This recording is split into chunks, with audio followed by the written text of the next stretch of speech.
everyone. Welcome to another edition of the Red Pill Diaries. I'm your host, Rashid, and this is your platform for education, elevation, and edification. This is the Red Pill Diaries.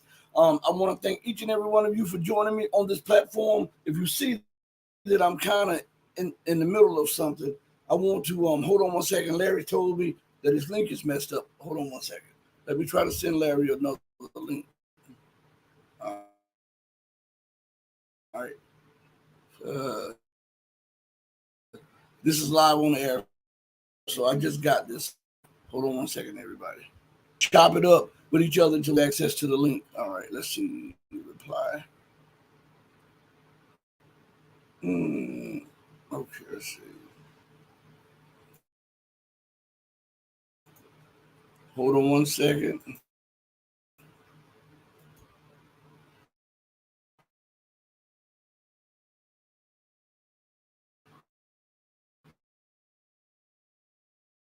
Them a note now, but it's not me because I'm technologically handicapped. I'm not that guy when it comes to technology. But again, I want to thank each and every one of you for joining us. I just sent Larry the link, so you guys just be patient on all of the platforms: BitChute, Rumble, Odysee, Twitter, the Red Pill Journals, and the Red Pill Diaries. And on, well, I would say locals, but they just disconnected us off locals. So everybody, look, we're age now that things are starting to escalate in such a way, and they're escalating at such a pace that it's breathtaking. I don't think there's Larry right here in the booth. There's Larry. I'm gonna bring him up. I was gonna finish my thought, but I'll finish my thought when I bring Larry up, okay? Because I know that's what who everybody came to see. So got to bring my guy on. Hey man, how's it going today, Larry? Yeah, I had a bad link. I hope everything's been going right with. Been busy, back to back today. Oh, you there? Oh, yeah, I know. Well, Larry, I'm looking at this situation, and before we talk about Russia, let's talk about the 800-pound gorilla in the room. Right. And to me, it seems like the whole world is a circus, and the United States is Barnum and Bailey, and we're watching the It show that is being conducted by them globally with the policies that they're putting in. When we're talking about Palestine and we're talking about Israel, and now we're talking about the open violation of multiple territories like Syria, Lebanon, and Gaza, the use of bunker busting bombs to decapitate the leadership of Hezbollah. How conflagration? Couldn't you broke up there at the end? What was that? Did you hear me? No, I the very last part of it cut out. How could this not escalate into conflict? Yeah, whatever you're saying there's then it's not coming through. It says right here, I have excellent connection. So you know what? Okay. Hold on one second. Let's see. Hold on one second. Let's see. Can you hear me now? Yeah, I hear you fine. Hold on.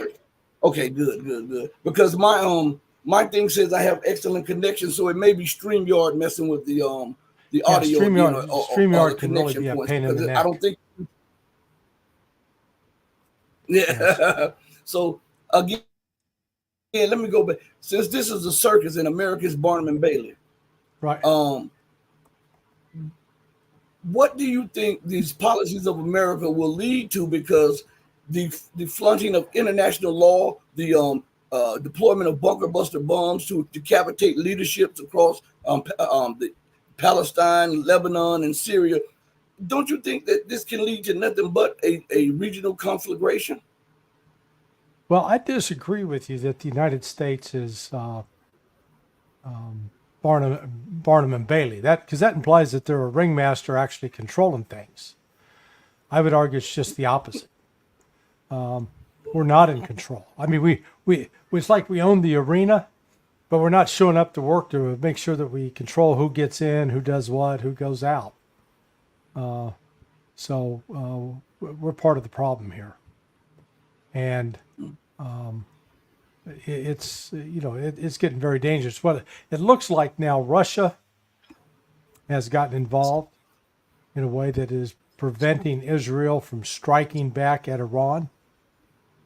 And I think they're doing a number of potential things they're doing. One, they've put in their own Russian air defense systems into Iran, staffed with Russian troops, and informed Israel that any attack on those sites, any attack on those air defense systems, would be considered an attack on Russia.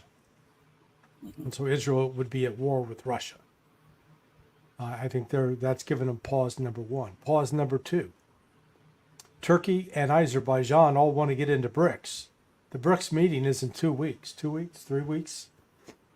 The oil comes out of Azerbaijan for Israel. I'm sure Russia can go to both of them and say, look, you guys want to come be part of our club? Stop giving oil to Israel. If Israel is going to attack Iran, who's another BRICS member, then and you guys are basically facilitating that attack, we'll hold you responsible. Whoa, wait a second, we're not going to do that. So, I think a lot of this all factors together. The United States isn't in control of the process anymore. Well, that says more about her decline than it does about her superpower status. Exactly. When you have so-called the largest economy in the world, the so-called most powerful military in the world, and that you cannot control your minions or your allies, and you're supplying them with money to keep their economy afloat, that shows more about the declining nature of American leadership and American politicians also. Well, look, the United States has the power to shut Israel down on this, but it would mean we cut off, we would say, hey, no more financial aid, no more military aid, this is going to stop, and no more intelligence sharing. None. You stop now. But we're not going to do that because there are too many members of Congress have been politically paid off by the Israelis through the American Israeli Public Affairs Committee. Too many are compromised, so it's not going to happen. Couldn't the president invoke some kind of presidential decree limiting?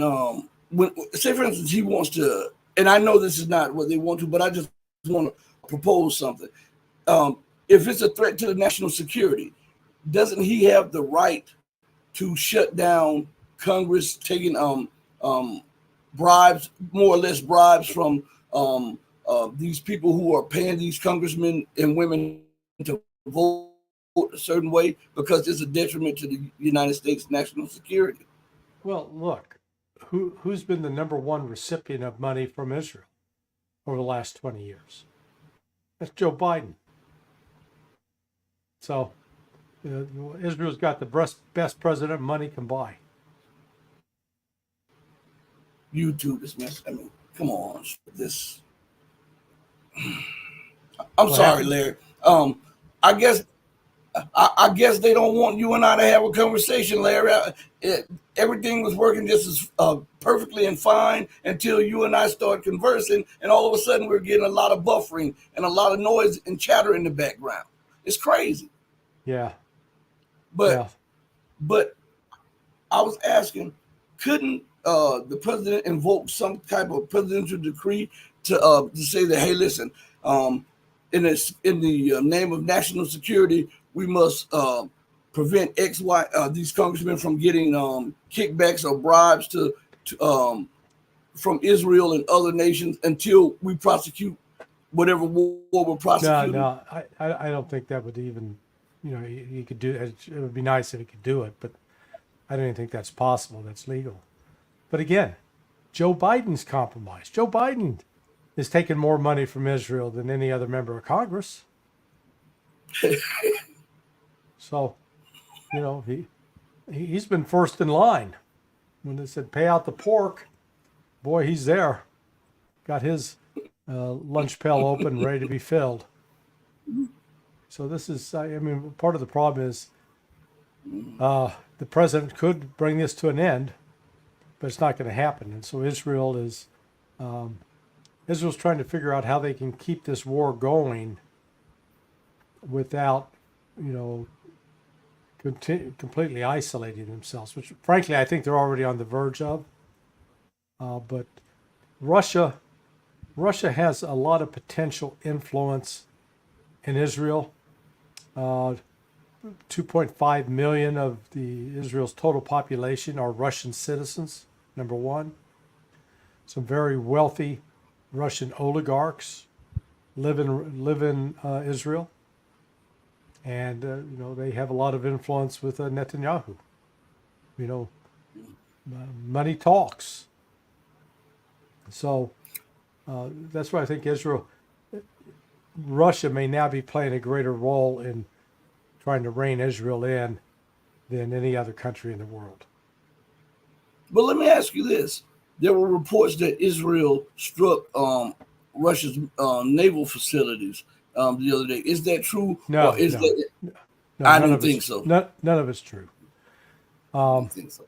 They're supposedly struck an area near a Russian base, air base, but there reportedly some weapons for the Syrian government were stored there.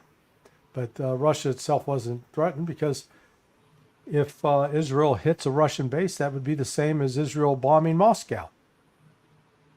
It would be an act of war. And then all of a sudden Israel's at war with Russia. I don't even think they're that stupid. You can give them credit for doing some really stupid things, but I don't think they're that stupid. Well, why do you think this man is going crazy trying to decapitate the leadership of Hezbollah, fighting in Gaza? I heard there was 1,000 people, over 100,000 Palestinians dead or displaced in Gaza. Why do you think this man is going on such a rampage across the Middle East? Well, they want to exterminate the Palestinians. It's a war of genocide.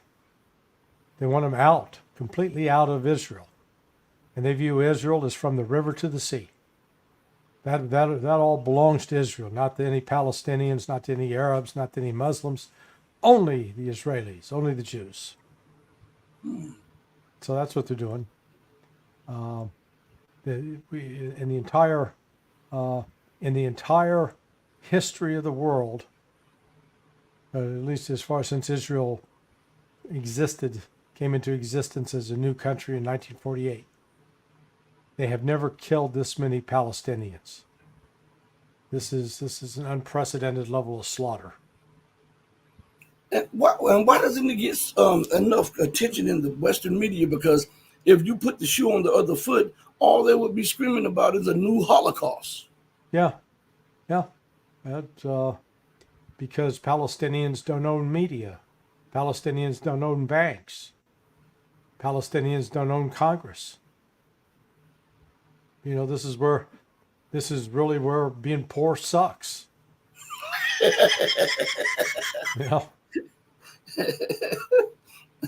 Yeah, that's a good analogy right there. That's a real good analogy. Yeah. Well, how long do you think that they can bomb these people and take out leadership and ignore territorial integrity and national sovereignty without this thing just blowing up? Because Iran has stated from this point on, any move by you against us will be met with a greater move, greater retaliation. And they said that they warned the United States and other nations that if Israel does it, stay out of the way, or they would be viewed as a participant in it, and they would be struck. So how long do you think that this maniac can carry out his diabolical scheme of assassination and ethnic cleansing without it blowing up into a regional conflagration? Well, it depends.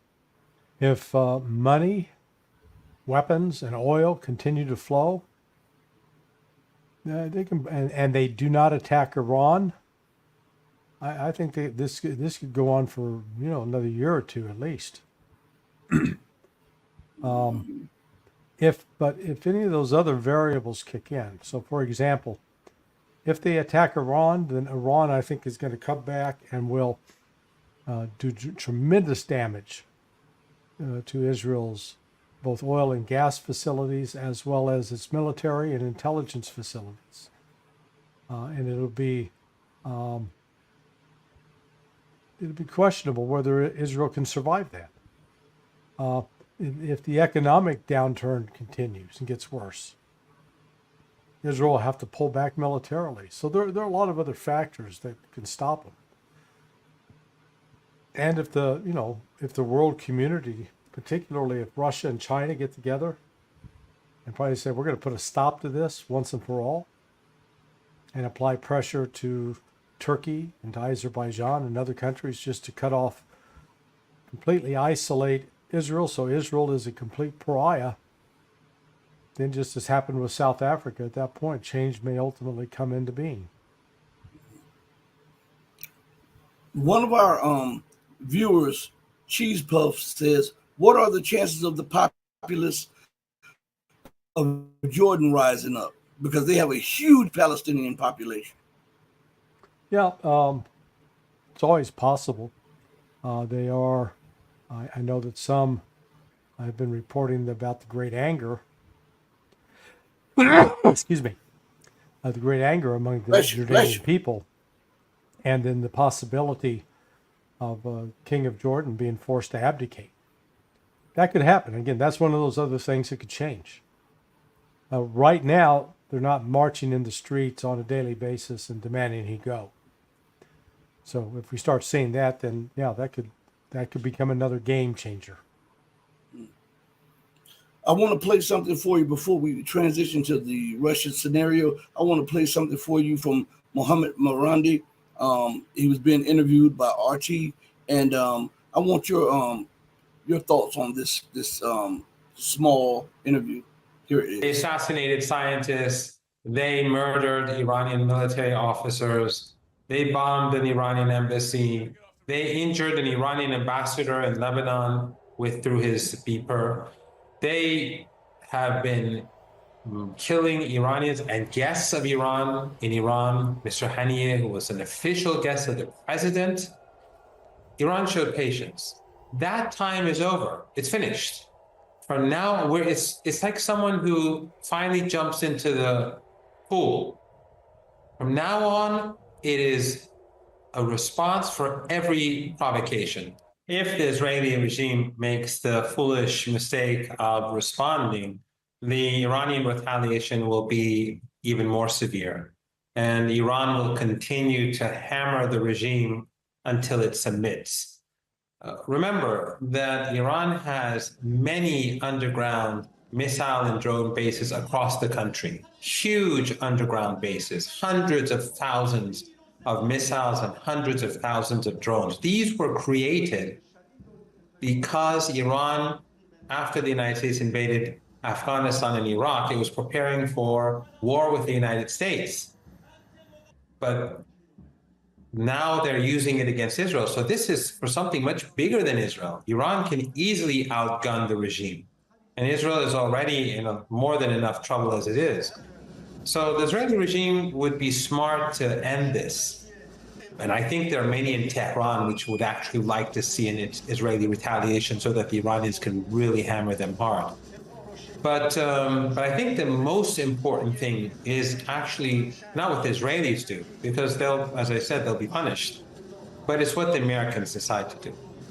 The Netanyahu and his people want an escalation. They want the Americans in the war because Netanyahu has lost. He's lost in Gaza, in the Red Sea.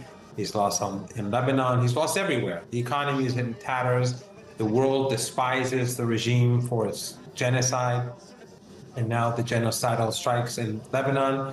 So what he needs is for the Americans to get involved. But if the Americans get involved, the Iranians will wipe out their bases in the Persian Gulf. And those regimes in the Persian Gulf that are hosting them, they will be gone. So this is what I'm saying. How long can this man be so belligerent and so the UN ignores the same organization that the United States is always talking about, international law and this and that. How can they continue to do that and provoke nations without this escalating into a full-fledged regional conflagration? Well, I think that's Professor Morandi's point. If Israel persists, if Israel does launch attacks on Iran, then, the thing's going to probably come unglued for Israel. So if Israel doesn't follow through with that attack on Iran, it's going to escalate beyond a point that Israel can control it. People keep forgetting the size difference. Israel itself, I think Iran is 20 to 30 times bigger than Israel. It's a massive landmass. I know it's 4 times the size of Iraq. So it's a little bit bigger than Alaska. Iran is a little bit bigger than the state of Alaska. Yeah. So Alaska's a big place. Yeah. Alaska's what, 2 times, a little bit over 2 times the size of Texas. So Iran is huge, and Israel is the size of New Jersey. Yeah. So that's a major size difference. Israel wants to go, quote, bomb Iran. Good luck with that. They don't have enough aircraft to bomb Iran everywhere that they think that Iran would need to be bombed. It makes no military sense. They say all we've got to do is blow up an oil field and blow up a nuclear plant. They just don't understand what they're talking about doing. And with the air defense systems in place from Russia, the chances that Israel can pull that off successfully are pretty slim. But we'll see. This can get out of control simply because Israel refuses to exercise any common sense. Do you think there's another element to this, which connects right to the Russian-Ukrainian conflict? I noticed this, and I'm proposing this to you, not saying that it's a definite, but I noticed every time America and NATO take losses on the battlefield in Ukraine, there's pressure in another area on Russia or Russia's allies. Do you believe that this is geopolitically engineered to try to put pressure on Russia, Syria, Iran, and even Turkey at that? Because Turkey has an audience also that it has to deal with, and they are super mad that they have trade relations with Israel, especially as Israel exterminates the Palestinians. Well, the premise of your question is that the United States has a strategic viewpoint and is trying to carry out that strategy by accomplishing these, setting off fires in other places. I don't believe that for a minute. The United States has shown absolutely no creativity or thinking throughout this process. They react, and they react in some of the crudest, stupidest ways possible. I mean, just like what we were talking earlier with respect to what happened up in North Carolina, in Asheville. That here you get all this flooding. Here you have all these people that need help. It's 4 weeks before the election. Now, if you're a politician with a brain in your head, you know that you want to be out there passing out bottles of water, paper towels, buckets, mops, God knows, and some money. What does the Biden administration do?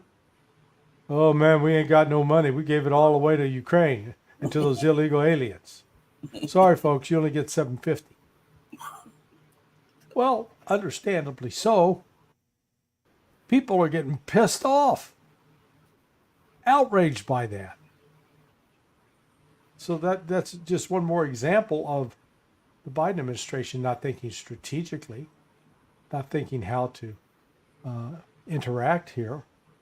And they're doing the same in terms of international relations.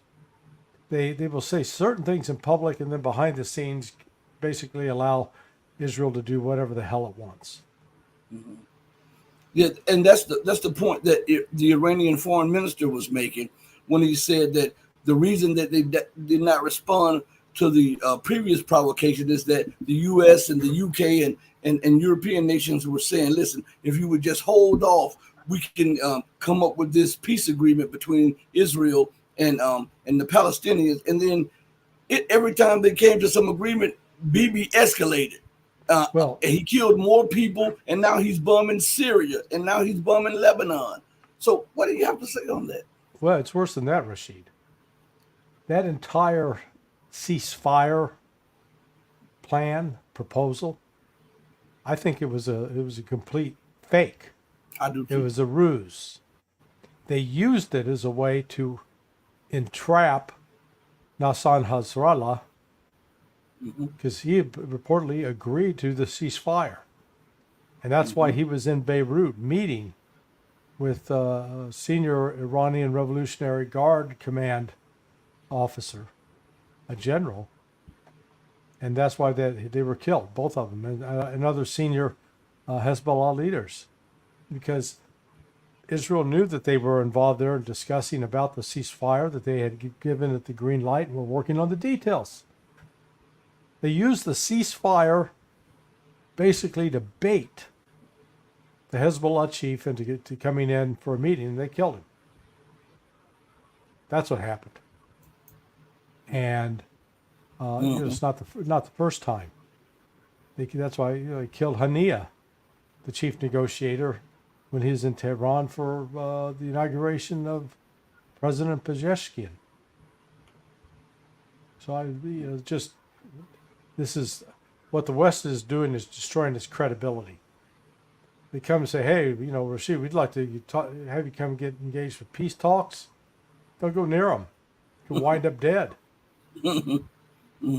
I think that's why Vladimir Putin, Russian President Vladimir Putin, said that America is agreement incapable. You cannot trust them in any type of negotiation because they only use it to buy time. The same as what happened with the Donbass region when they used the Minsk I and the Minsk II agreements to buy time to arm up and train a new legion of NATO-oriented Ukrainian soldiers so that they can prosecute this war against the Donbass and provoke Russia. The whole world is watching. So why do you think the U.S. and the Western leaders are so blind to the fact that everybody has picked up on the trick, the sleight of hand, and that the trick is no longer amazing and everybody is preparing to walk out the room? Why is it so hard for them to comprehend that? Yeah, you're assuming that they're reading the room. They ain't. They're like a comic who's on stage, but the comic is blind and deaf, so he can't see the crowd, can't hear the crowd, keeps giving his lines out regardless of how the crowd reacts. That's the United States. We're the deaf, dumb, blind comic. Only a malevolent one at that. Our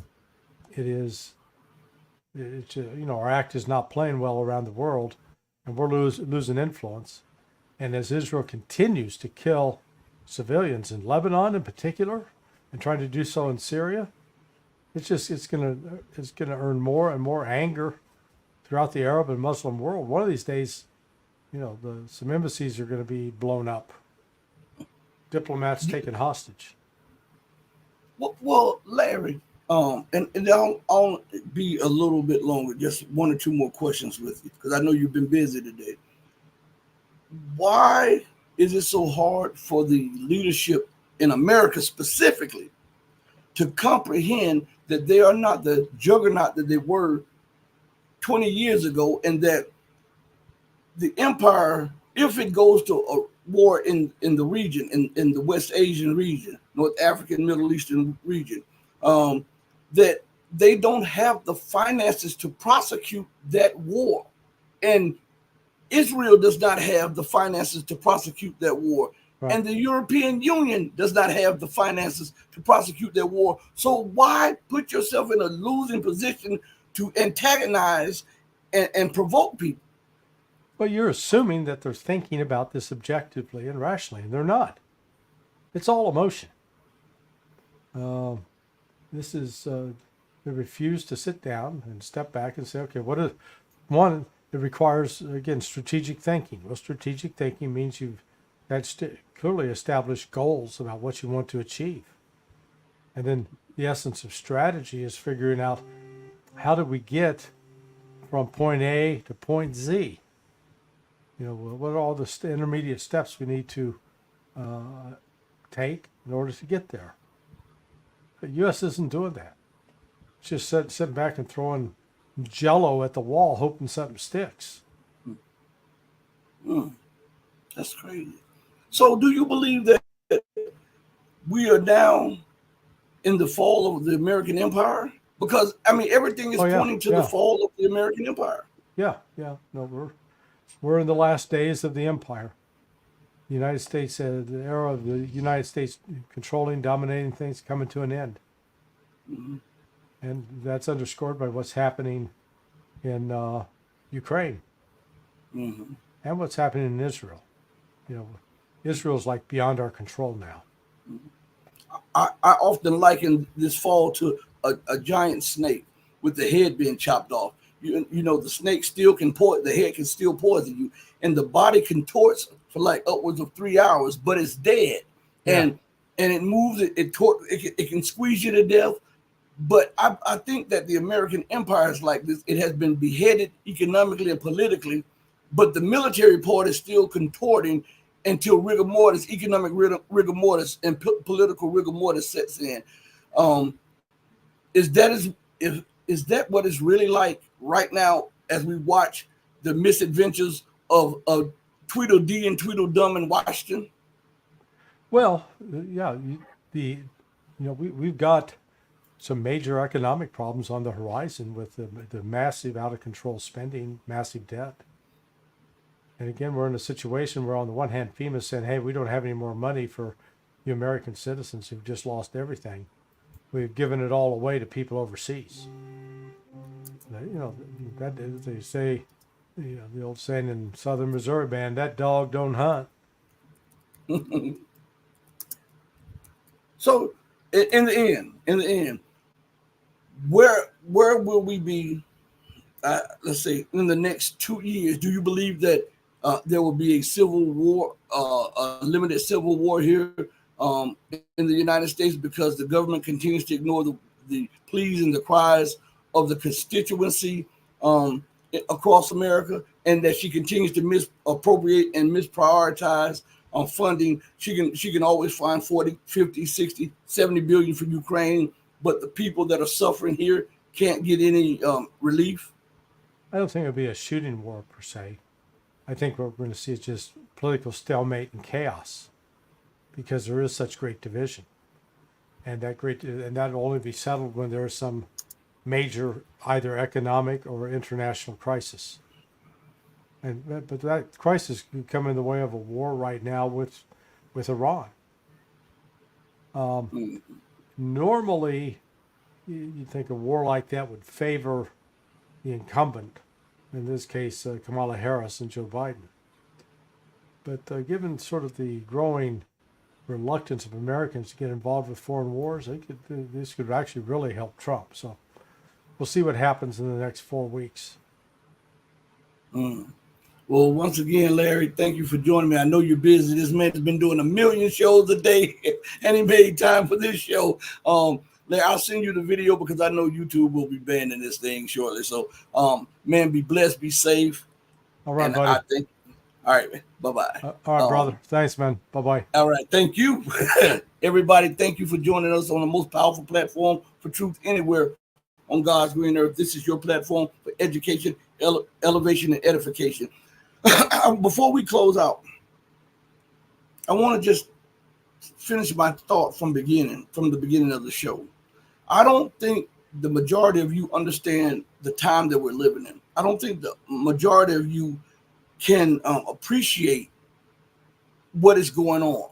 And what I mean by appreciate, to sit back and think over all of the times that you thought that this world would never fall, right? You didn't think America could fall. You didn't think the Western world global order would ever be challenged. And now not only is America falling, not only is the empire collapsing, not only is there a collapse in the so-called rules-based order, but what you're watching, which is a beauty to see, is one world going out and another world coming in. And the old world is fighting to maintain its position and to re-cement its foot as the rightful owner. And we know in science, it says that no two objects can occupy the same space at the same time. So now we're looking at worlds colliding. And America and the West no longer have the military. They can still fight now. Don't get it twisted. They no longer have the military advantage over everybody, and they no longer have the political clout or the economic advantage to force their world on everybody else. That's why you see the bubbling up of the BRICS, the bubbling up of the IIB Bank. That's why you see all of these different international institutions that are rising up, that are the antithesis to the World Bank, the International Monetary Fund, and even to the United Nations. We're watching in real time. God has blessed you to see in real time the collapse of one world and the establishment of something new, something outside the thought and control of those who had prospered off the misery of so many. And sometimes you have to sit back. Thank God for allowing you to be here in this day to see what is actually transpiring. Yeah, it's heart-wrenching. Yes, it's painful. Yes, sometimes it's frustrating, and sometimes it'll make you have a panic attack. But you have to be thankful that God allowed you to be here to see what is going on, because there's many people in the grave wish they could be in your position. Always remember that as we look at the world crashing and another world being established. On that note, know that I love you all more than life if you love truth, but know that the love that I have for you will always pale in comparison to the love that God has for you. Until we next speak again, stay strong, stay true, but above all things, stay righteous. And remember to do right by others, not because others are watching, but because it's the right thing to do. That's what my mom's always taught me. So I'm passing on that tidbit of wisdom to you all. So let us move forward in truth, not in falsehood, but in truth. Hey, mama, look at me. Your baby boy still loves you more than life. Deuces, everybody. Thank each and every one of you for joining me this day. From the bottom of my heart to the depth of my soul, from the depth of my soul to the inner workings of my wisdom or knowledge, I thank each and every one of you. We're out of here. Peace.